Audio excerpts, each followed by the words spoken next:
So welcome everybody. Thank you for joining us tonight to find out a little bit more about the pyramid model. And we do hope this is just a really short snapshot of what the pyramid model is all about. And as you're probably aware, it's, over 3 or 4 full days training. So hopefully we can give you enough information to spark your interest in finding out some more and delving a little bit deeper.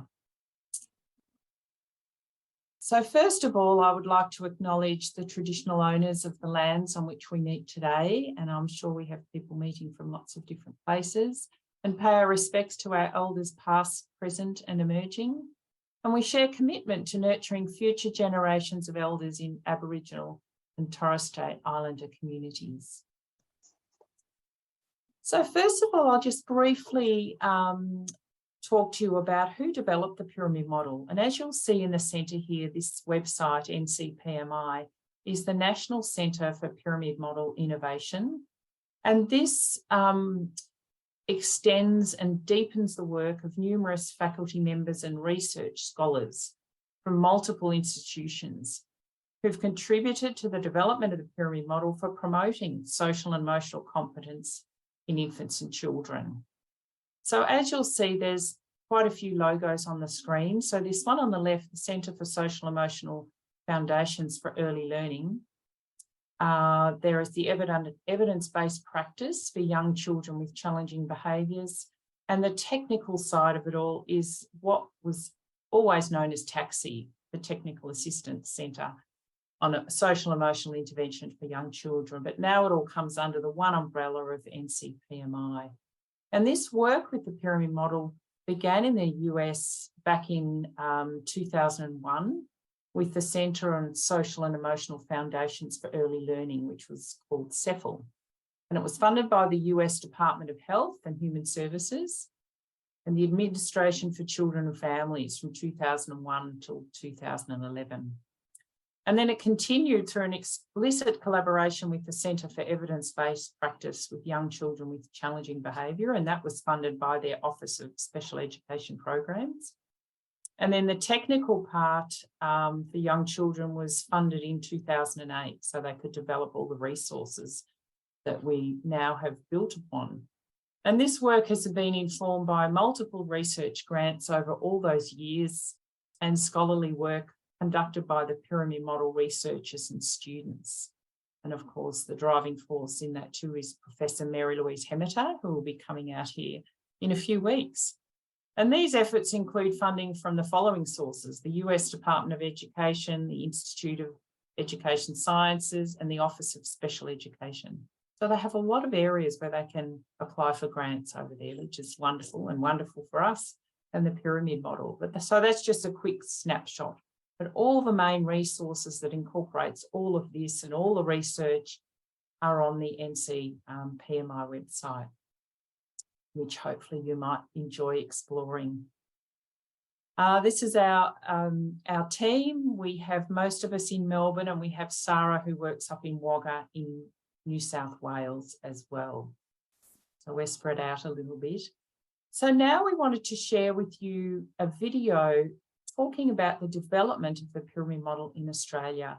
And this is this lady speaking first is Sarah, who's one of our trainers and coaches in the pyramid model. And I must apologise, I didn't introduce myself to you at the beginning of this session. My name is Sue Greer, and I am a trainer and coach and educator in the pyramid model Australia. And Andrea, who's joining me tonight, is also a trainer and coach, but she's also so much more for the pyramid model. She develops a lot of our videos and resources and does our marketing, and she's our everything. We couldn't function without Andrea. So thank you, Andrea, for all you do.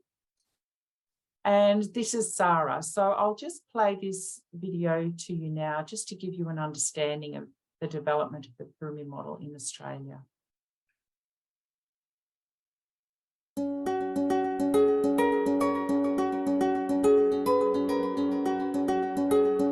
Unpack your bag, wash your hands and you're inside.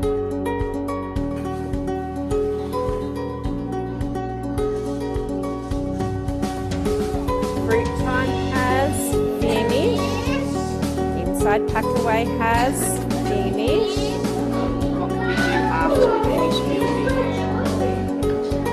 Play with some cars. Look at Naomi. Can you guess how Naomi's feeling? Proud! So super duper proud. No, that's funny. Oh, thank you. We just need the box for now, and you put the solutions box down. Hey, how about this card? What does this one say? Please help. So you can come here and read a book. We can remind ourselves to breathe in and breathe out. We can smell a flower. Breathe out a candle. These are all ways to help us to breathe and calm down.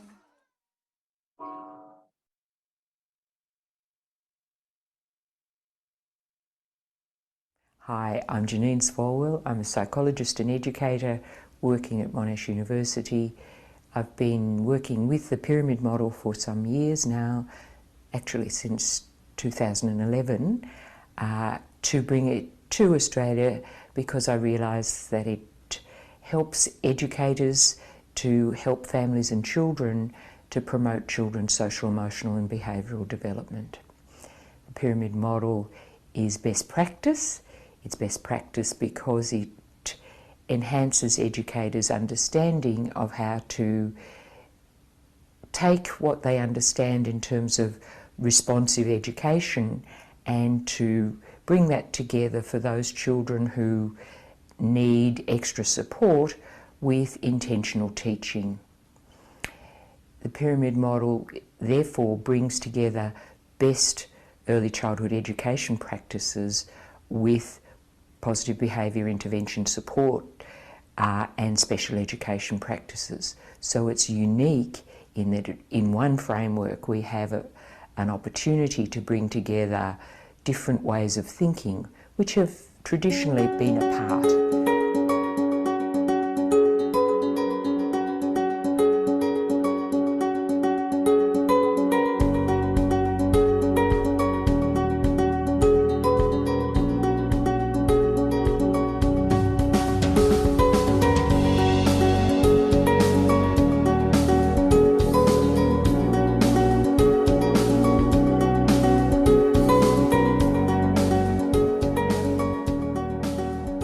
I was working as a project officer with SCAN, which was supporting children with additional needs through Care West, and we wanted to put together an inclusive model for coaching and supporting educators in their capacity to be inclusive in mainstream early childhood services, and preschools particularly.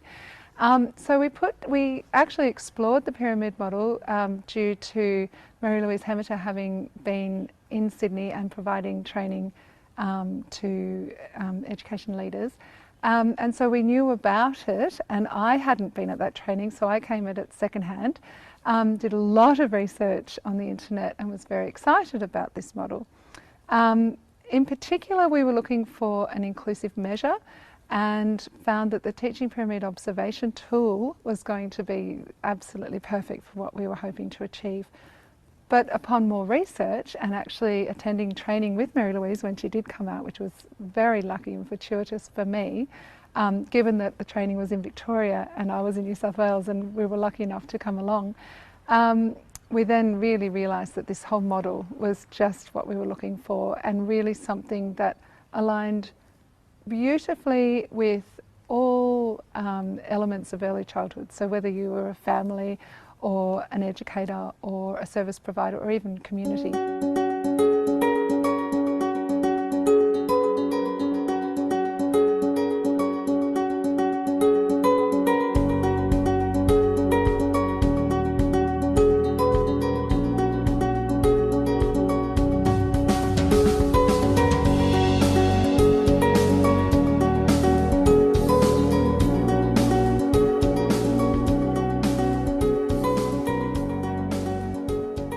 There are a number of unique ways or unique practices within Australia that are important, that are slightly different to what happens in America. One of those is the indoor-outdoor program that we use here.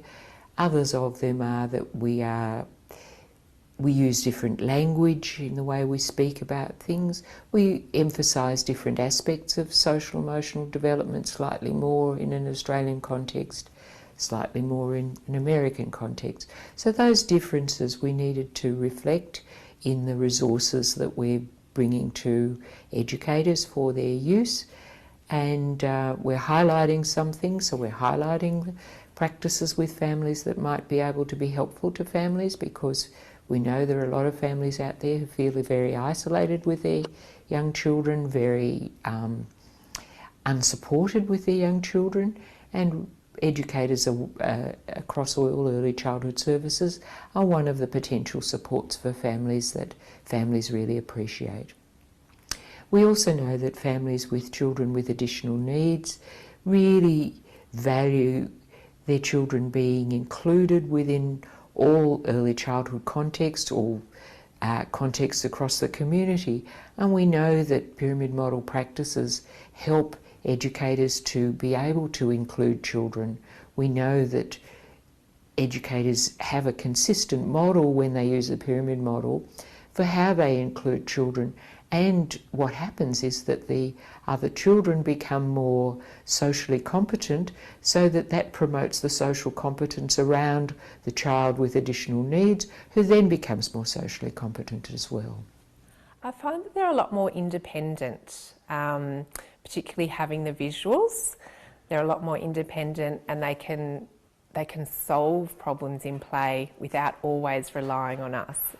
At the start of the year, when we're intentionally teaching how to use the solutions kit, they do rely on us quite a bit, which is fine because they need us for models and support. But as the year goes on and they have a bit more practice, by the end of the year they're so independent. They can solve problems in play. They can approach peers in the appropriate way to join in play or to share or whatever. And even by the end of the year, we'll have the visuals around, but they don't always necessarily need to use the visual prompt by the end of the year. By the end of the year, they're saying the words that they need to say independently. So really getting them ready to do that independently when they go off to school the following year. Yeah.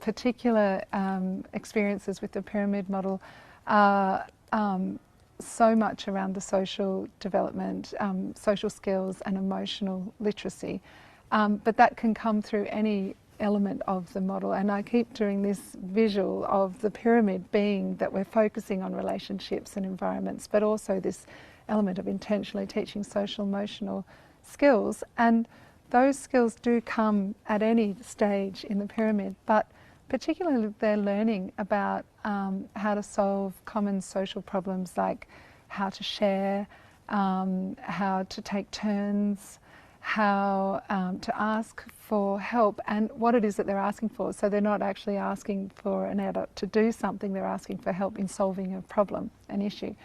Those sorts of skills are not something that every child will just pick up from being in a responsive relationship and a nurturing environment. So it is important, I think, that we understand that, and that's where we as educators and parents can help. But for the children to see then that they can then respond to other children who are in the same boat and learning these skills, that's a very vital tool that they're picking up and being able to use.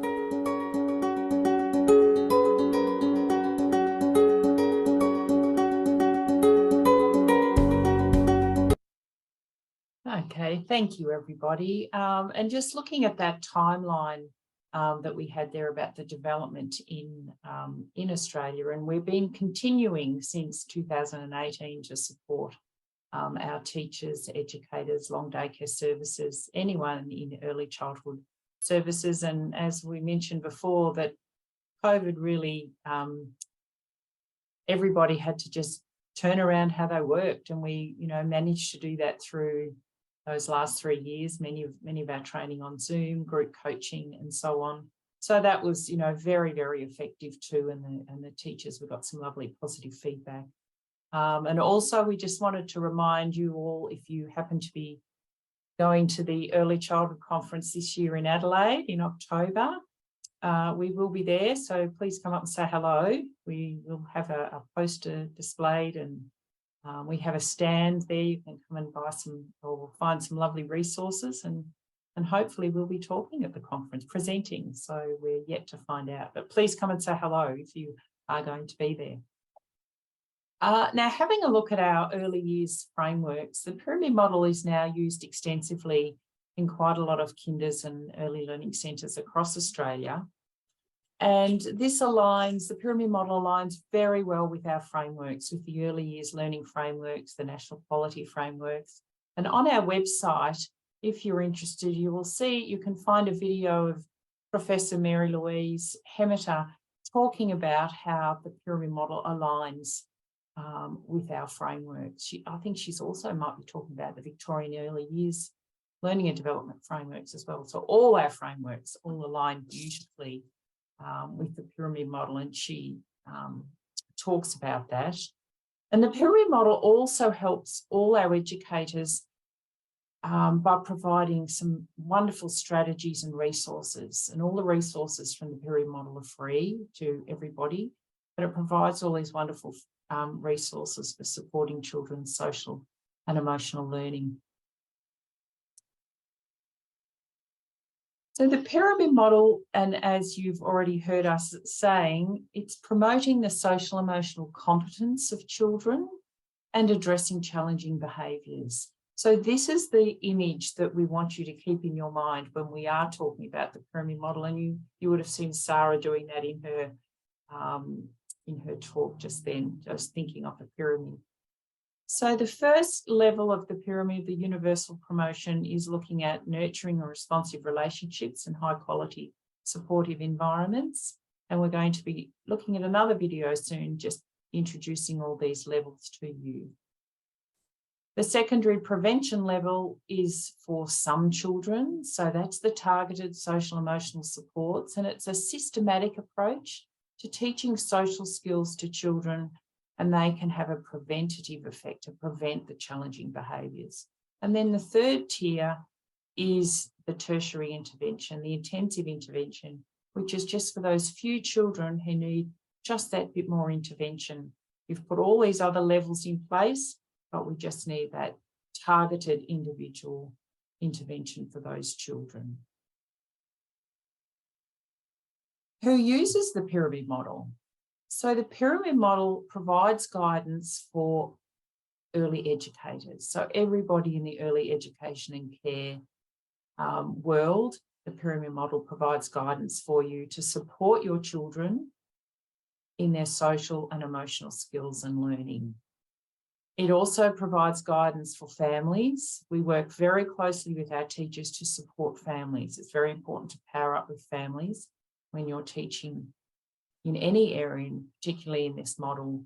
It also provides guidance for early childhood special education personnel, allied health workers that are coming into services to support teachers and children and families, the early intervention personnel and other professionals. So we found it we've had some wonderful feedback from other professionals who use the pyramid model in supporting children's social emotional learning, and particularly the resources. They've all found that very positive in their work. So now I would like to show you an introduction to the pyramid model that is from the NCPMI website. And we like to highlight this to everybody because if you're introducing the pyramid model to your teams, to your families, to other allied health workers, this is a really lovely video to do this. It's only 8 minutes long and it explains quite succinctly about the pyramid model. So I'll just play this for you now.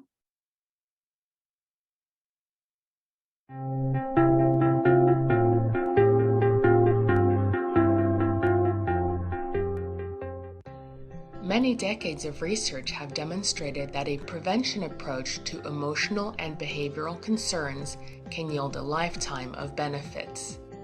The inspiration for the pyramid model comes from the public health model of promotion, prevention, and intervention. Similar to the public health model, we describe the need for universal, secondary, and tertiary interventions. At the universal level, we include the practices needed to ensure the promotion of the social development of all children. At the next level, the prevention level, we include the provision of targeted supports to children with social-emotional delays who are at risk for challenging behavior. Finally, the tertiary level of the pyramid describes the need to provide individualized and intensive interventions to the very small number of children with persistent challenges. The pyramid model is supported by an effective workforce. The goal of the National Center for Pyramid Model Innovations is to provide training and technical assistance to professionals, programs, and states in order to build the capacity to implement the pyramid model. We use implementation science and data decision-making as we guide professionals, programs, and states, and we guide them to use implementation science as they implement and scale up the pyramid model within their program. In the pyramid model, we place the provision of nurturing and responsive relationships with children, families, and colleagues as the foundation for all other practices, as well as the universal conditions that are necessary for social competence promotion and behavior guidance. The focus on relationships puts primary importance on the caregiver or teacher engaging in responsive and positive interactions with children and the development of partnerships with families. Moreover, it includes the critical importance of collaboration and teaming that is essential to the provision of high-quality early childhood programs and early intervention services in natural environments. In their early years, children exist within a web of relationships among parents, teachers, and other caring adults in their lives, and eventually peers. This web supplies the context within which healthy social-emotional growth and the capacity to form strong affirmative relationships with adults and peers develop. The relationships level of the pyramid includes practices such as actively supporting children's engagement, embedding instruction within children's routine, planned, and play activities, responding to children's conversations, promoting the communicative attempts of children with language delays and disabilities, and providing encouragement to promote skill learning and development. When providing support to very young children and their families within early intervention programs, this level of the pyramid includes developing strong collaborative partnerships with families and other caregivers, providing support to caregivers in responding to the infants and toddlers' needs, and guiding caregivers in establishing responsive and nurturing interactions that will promote the child's social development. The second category of universal promotion practice is the provision of supportive environments. Within home and community settings, this level of the pyramid refers to the provision of predictable and supportive environments and family interactions that will promote the child's social and emotional development. Universal practices for children with or at risk for delays or disabilities include receiving instruction and support within inclusive environments that offer the rich social context that is essential to the development of social skills and peer relationships. The universal level of the pyramid refers to the design of classrooms and programs that meet the standards of high-quality early education and the recommended practices of the Division of Early Childhood of the Council for Exceptional Children. This includes the implementation of a curriculum that fosters all areas of child development, including social and emotional skills, the use of developmentally and culturally appropriate and effective teaching approaches, the design of safe physical environments that promote active learning and appropriate behavior, providing positive and explicit guidance to children on rules and expectations, supporting, guiding, and teaching social skills, and the design of schedules and activities that maximize child engagement and learning. The secondary or prevention level of the pyramid includes the provision of explicit instruction in social skills and emotional regulation. In early childhood programs, all children will require adult guidance and instruction to learn how to express their emotions appropriately, play cooperatively with peers, and use social problem-solving strategies. However, for some children, it will be necessary to provide systematic and focused instruction to teach them discrete social-emotional skills. Children might need more focused instruction on skills such as identifying and expressing emotions, self-regulation, social problem-solving, initiating and maintaining interactions, cooperative responding, strategies for handling disappointment and anger, and friendship skills. Families in early intervention programs might need guidance and coaching from their early intervention provider for how to promote their child's development of targeted social and emotional skills. Families of infants and young toddlers might need guidance and support for helping the very young child regulate emotions or stress and understand the emotions of others. When children have persistent challenging behavior that is not responsive to interventions at the previous levels, comprehensive interventions are developed to resolve problem behavior and support the development of new skills. At this level of the pyramid model, individualized positive behavioral support, or PBS, is used to develop and implement a plan of intensive, individualized intervention. The focus of this process is the individual design of a behavior support plan that can be applied within all natural environments by the child's everyday caregivers and is focused on supporting the child in developing new skills. The process begins with convening the team that will develop and implement the child's support plan. At the center of the team is the family and child's teacher or other primary caregivers. The next step is to conduct a functional assessment to gain a better understanding of the factors that are related to the child's engagement in challenging behavior. The functional assessment ends with the development of hypotheses about the functions of the child's challenging behavior. These hypotheses are used for the development of a behavioral support plan. The behavior support plan includes prevention strategies to address the triggers of challenging behavior, replacement skills that are alternatives to the challenging behavior, and strategies that ensure challenging behavior is not reinforced or maintained. The behavior support plan is designed to address home, community, and classroom routines where challenging behavior is occurring. In this process, the team also considers supports to the family and strategies to address broader ecological factors that affect the family and their support of the child. The pyramid model offers professionals and programs with a framework of practices that address the skill promotion and intervention needs of all young children, children who may be at risk of developing social-emotional delays, and those with persistent behavioral challenges. On this website, you will find guidance, materials, tools, presentations, family information, and other resources to assist in the installation and sustainable implementation of this approach. We hope that you will consider becoming a frequent visitor to the NCPMI website as we continue to develop and disseminate information and new materials and post opportunities for training and technical assistance.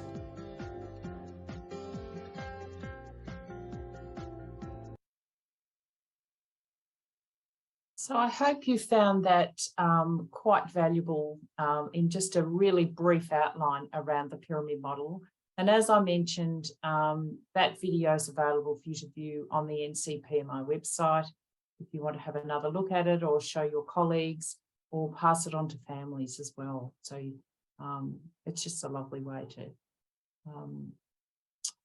have all that information in such a short model there. And I also wanted to mention the video that you watched about the development of the pyramid model in Australia. I would really like to acknowledge Janine Swarwell who was instrumental in bringing the pyramid model to Australia. As she mentioned, back in 2011, she had Mary Louise here. And we really miss Janine. Janine passed away a couple of years ago, but we are just so honoured and thrilled to be able to be continuing her work. And, you know, she's in our thoughts every day when we are working. So it was lovely to see her again in the video.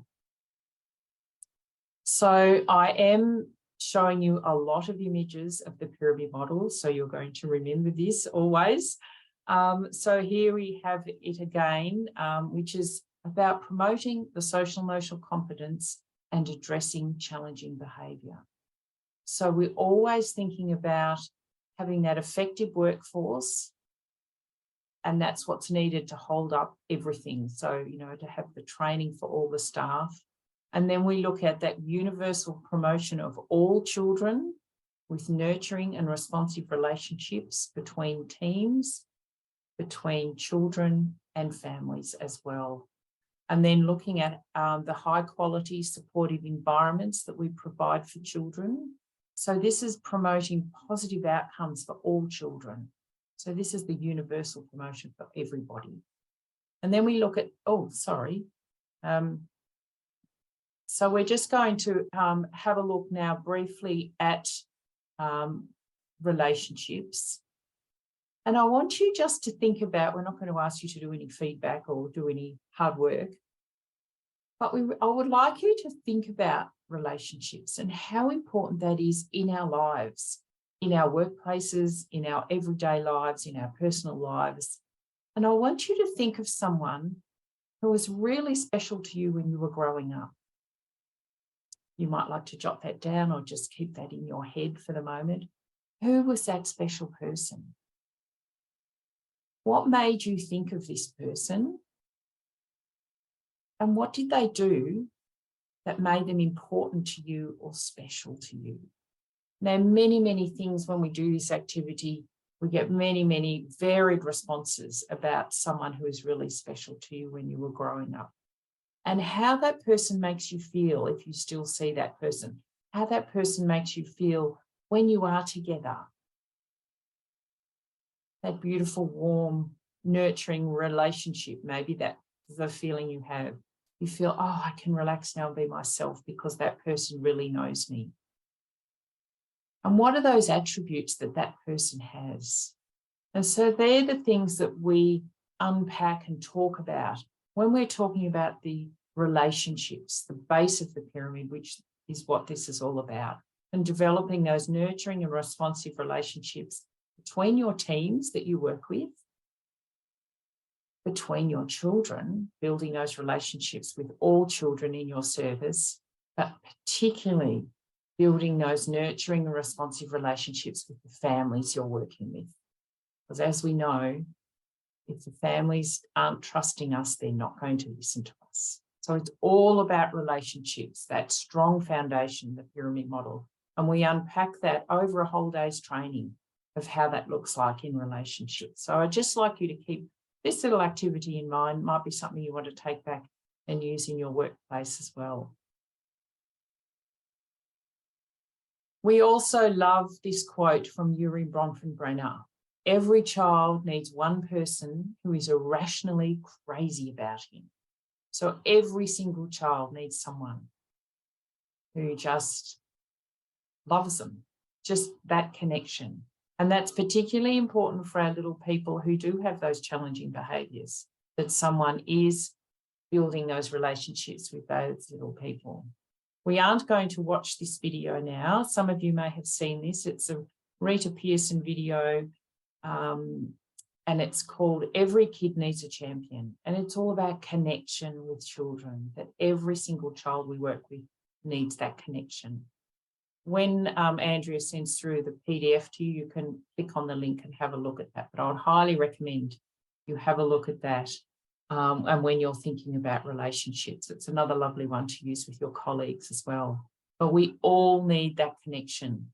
We all personally need that connection, but particularly the children we work with to help support their social and emotional needs. If I'm forgetting anything, Andrea, please jump in. That's okay. As we work through tonight. So this is just briefly showing you what we would be doing in a training session. We also use the piggy bank as our analogy for filling a child's emotional piggy bank. And adult-child relationships may be the most powerful tool when working with young children. And we in our training, we get you to think about some of the things you do to fill the child's piggy bank. What do you do to fill those emotional piggy banks with children, but also your families? How are you filling their piggy banks? And also the team that you're working with as well. So we have that, keep that analogy in your mind and think about how are we filling everybody's emotional piggy banks? And what types of things do you do that makes the child feel really special? And we've got a few in those little yellow circles there. But some of you may know the story of filling your bucket, how to fill your bucket. Well, that's a similar thing, filling everybody's emotional buckets and building those positive relationships with everybody. So we do unpack that quite a lot in our training with children, families, and within your team, within your educator team, promoting those positive relationships. I will now show you a video of this teacher. Her name is Naomi, and this is just looking at positive relationships with children. And I want you to just think about some things this educator is doing, what she does to build positive relationships with these children. We may not watch it all, but let's just see how we go for time.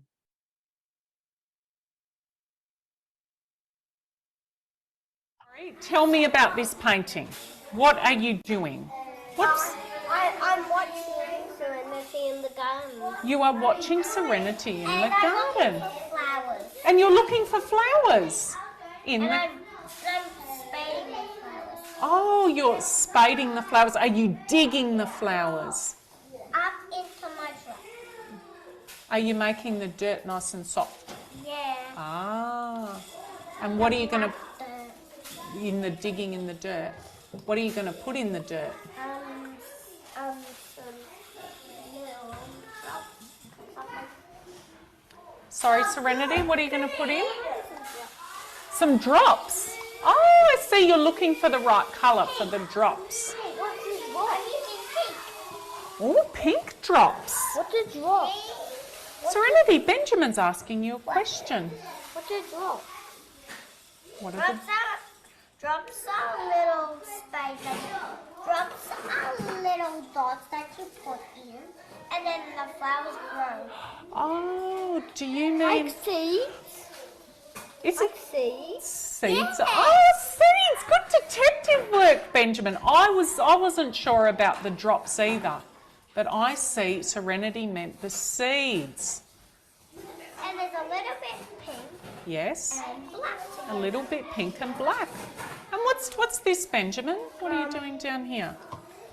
I'm putting some sugar down there so the snails don't eat the flowers. Oh, do you do that in the garden at home? Because of the cheeky naughty snails are eating our rhubarb leaf. Oh no! So who had the idea to put the sugar down in the garden? No, because it was Mummy's idea because they were eating our little front garden ones and our back How rhubarb. frustrating! How silly those naughty Oh, snails. And they are my flower garden. hey, Ha. Benjamin has something he does at home in his garden to stop the snails. Yeah, so you have to put sugar under the ground to make them not do it. Well, there's no more sugar in our house. Oh, bother. Well, we have a little bit of sugar. Yes, but then you need to go to the shops and buy more because that's only for snail pellets. That's some problem solving, going to the shop and buying some sugar. Yes, because snails simply hate sugar. They don't really like it. Do they really? I didn't know that. So then the snails come along and they touch or they smell the sugar and then they go, oh, no, I don't want to be near that, and they go away. Is that right? Yes. Did you know that, Serenity? I didn't know that either. Ha, How well, about that? Yes, and a couple days ago we saw a sluggy snail thing, and and Mummy knew that that sluggy snails like to eat vegetable patches. Ah, your mum worked it out. And so my mum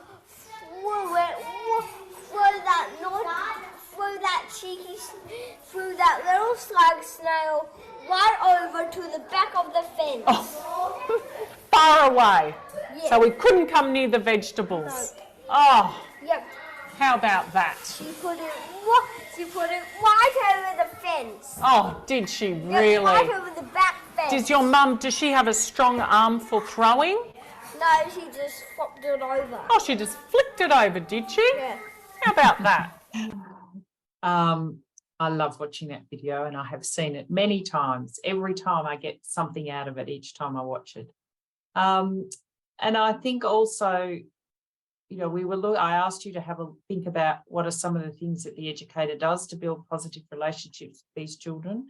And I'm sure you saw many things in there. And that's what we unpack too during our training. We have many of these great videos that we unpack and look at and use in workshops. And, you know, we have feedback from teachers such as, you know, they noticed that she was down at the children's eye level, her body language, she's looking at the children's faces, responding to their questions, providing open-ended questions for the children as well. So there's many things to unpack in that video.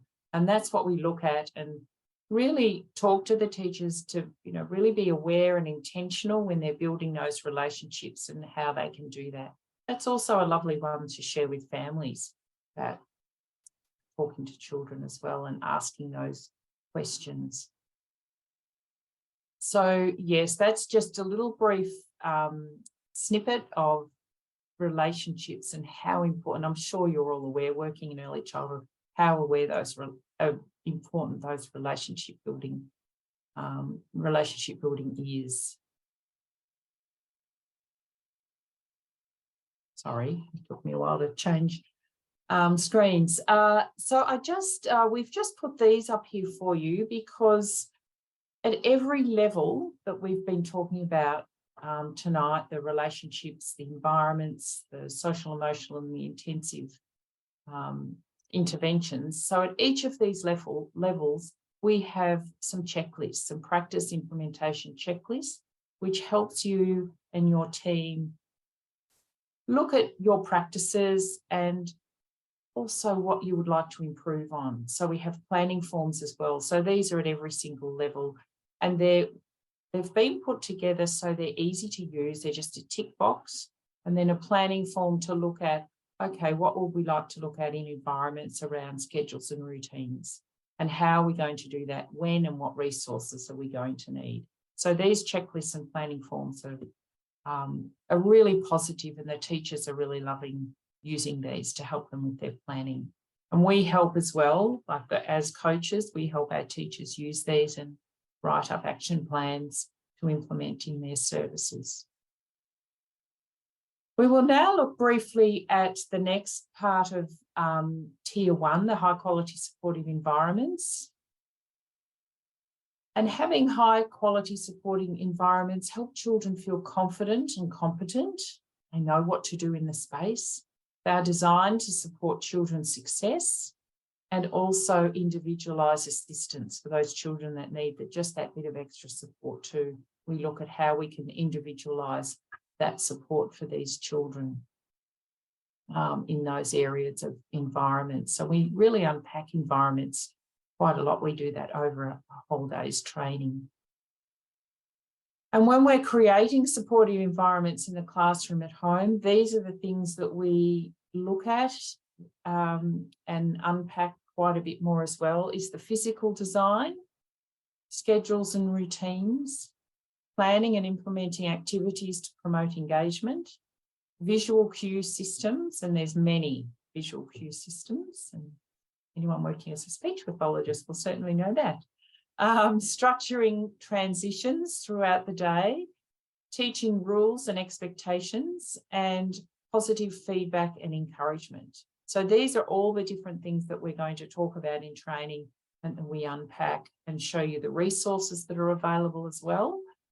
But tonight, of course, we are not going to do that. So we'll just give you a little taste of what's available. So we thought we'd just talk to you tonight about expectations and rules briefly. Why do we have expectations and rules? To manage behaviour. So the pyramid model framework views teaching behaviour, expectations and rules as a powerful strategy for increasing social emotional skills development, which will lead to fewer problem behaviours, and establishing these program-wide expectations as adds a shared focus and a shared language for describing behaviour expectations to all children, staff and families. And that's what's really important, that everybody has that consistent language in their program. So they're all using the same language. They all know what the expectations and rules are. We have some wonderful resources, both for families and for teachers, to help develop program expectations. This lovely handout is sent home to families to ask them to help develop the expectation, what's important to them. So we're always looking at how we can power up with families, and we have some fabulous resources for that as well. Oh, sorry, I went too quickly. This is just an example of an expectation and rules matrix that we help teachers put together. So these are 3 expectations that this service had: be respectful, be safe, and be a team player. And then we look at what rules we have within those expectations. So in the classroom, in the playground, and in the hallway. So our rules for being respectful are gentle hands, take turns, and inside voice. So each service is going to be a little bit different in what they want, but we help support teachers in developing an expectation and rules matrix and how they would like that to look in their service. It can look like that, or it can look as pretty as this one. This is a service from America that it was a long daycare service from babies through to preschoolers, and one of the parents was an artist. So she made these beautiful paintings with their expectations and rules on them. So you probably may not go to these lengths and do artwork, but it's just a beautiful way to show how expectations and rules can be displayed in the centre. So everybody knows what's expected when they come into this service. As we mentioned, we have a lot of wonderful resources for families, and it's very important when we're developing rules and expectations is to let our families know what we're doing. So there's also a letter that can go home to families, or you can develop your own. These are the rules we're working on at Kinder. If we ask the families if they'd like a set of these rules for home, and many of them do as well. They like having a set to use in the home as well as school. So that's just another example of some resources that we can send home to families. Because again, as I mentioned, to have that consistency in language across the centre and home with families. So if families are using the same rules that you are, it provides that consistency. So looking at the pyramid model now, we'll just have a look at the second level, the second tier, the prevention level for some children. So everything's been put in place with the nurturing and responsive relationships and high quality supportive environments. And now we'll look at the targeted social emotional support that you'll use for all children, but some children just need that extra support in this area as well. And when we're thinking about social emotional skills for children, we're thinking about helping children be successful. We want all children to be successful. So please teach me what to do. And we've put this here very simply, but we unpack this quite a lot in detail during the training. The show and tell stage. Show me think of the skill you want to teach the child. Show me what to do. Tell me how to do that. And the next one is practice makes perfect. So you've shown the child the skill. Let's practice that skill over and over and in lots of different settings and lots of different ways within the service. So we practice that skill every single day, and every single staff member knows exactly what we're doing, what goals we've set for the children. And practice makes perfect. So teach it throughout the day in all different settings and all different play spaces, both indoors and out. And then we get to the stage where you've got it. You've been doing this through over many weeks. You've shown, you've demonstrated, you've modelled. Practice makes perfect, and then they've got that skill. So teaching the child what you want to see happening is very important. Targeted social emotional support. So the prevention level of the pyramid represents practices that are targeted social emotional strategies to prevent problem behaviours. And these are the different levels that we talk about, that we work through in the training, and it's friendship skills, teaching self-regulation, anger management, those big emotions, calming, overwhelming, how to express emotions appropriately, expressing and understanding emotions in themselves and others, problem solving, and explicit instruction and support.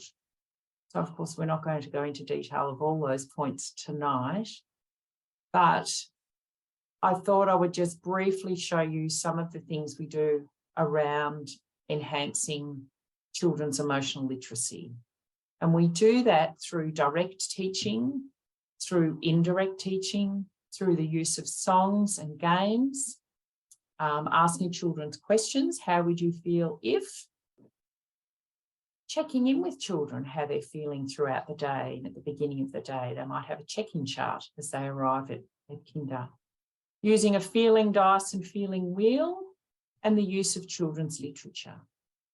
So all these things we'll unpack in the training, and how we can do this, how we can teach children their emotional literacy. And this is just an example of some of the resources on the website. So there's a feeling wheel to play games, feelings charts, how did you feel today? And also there's a book list of a multitude of books that you can use to help children teaching their emotions. And I'm sure many of you do that anyway in your kinders, because I know I've seen that in many services that I go into. But we thought we'd just quickly talk about big emotions, managing big emotions and impulses.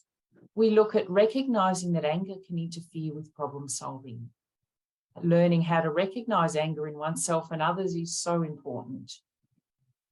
We learn how to calm down, and then understanding more ways and more appropriate ways to express our anger, especially in social situations. So we support children. We give children the skills in managing these big emotions and impulses, and we give teachers the tools to do this. And this on the side is our little Tucker Turtle, which you will learn more about Tucker Turtle as if you become involved in the training. And he helps children manage those big emotions. There is a Tucker Turtle story for use at kinder. And there's also a Tucker Turtle story for families, so you can send it home. So when Tucker Turtle gets very cross and angry, he stops, he tucks inside his shell, he takes 3 deep breaths. And when he feels calm, he comes out of his shell and thinks of a solution to his problem. Easy. So we work through with teachers how we can do that, how we do this step by step, and this is something else that we practice and practice and practice. So when Tucker Turtle is calm and he comes out of his shell and he has to think of a solution, we then teach the children to be problem solvers. What solution can we have for these problems? So we have social stories to support that, a social story for home, a social story for kinder. How we can be problem solvers both at kinder and at home. And as I mentioned before, it's again consistent language that's being used at home and in the early childhood setting. These are some of the resources that we use. This is the solutions kit that we use. These have all been updated over the last 12 months, so we love these. We will go through those with you and how you use the solution kit for children when they, when I mentioned before with their calming, but in all social situations for all children. And by the end of the year, the children don't need, as the teacher said in one of the videos just before, they don't need those visuals near the end of the year because they've learned the skills to do their own problem solving independently. And the final level is the tertiary intervention for just those few children, just need those extra intensive interventions and positive behaviour support plans that need to be developed for these little people. And this level is something that is done within a team. You don't do this on your own as an educator. This is done in a team, the individualised interventions. There's comprehensive interventions across all settings. So a positive behaviour support plan will be developed, used across all settings where the child is. It's assessment-based. It's collaboratively developed with the team and skill building for the child. I'm also putting this very simply because we're just doing this an overview tonight, but that's a whole day training as well, that top tier of the pyramid. And we also have, again, some great resources for families when helping families with children with those more persistent, challenging behaviours. And we have, this is a lovely handout of using a calm area at home, a calm down area at home, and what that might look like and why that's really important for families and the children, of course. The Backpack Connection series are our wonderful handouts for families. There's many of these on the website, and these are handouts to support the learning that the children are doing at Kinder, but also to help the families at home, help develop their skills. So the outcomes, the pyramid model outcomes across programs, we found, and this is what the research has been telling us, it's reduced challenging behaviour, promoted social emotional development, improved staff satisfaction and decreased turnover of staff, increased overall program quality, educators have time for the things they know are important, and clearly articulated and implemented procedures, and stronger collaboration within staff, teams, and between services, between organisations and mental health providers as well. So now I would just like to finish up this section with a parent interview, a parent who was at one of our services in Melbourne.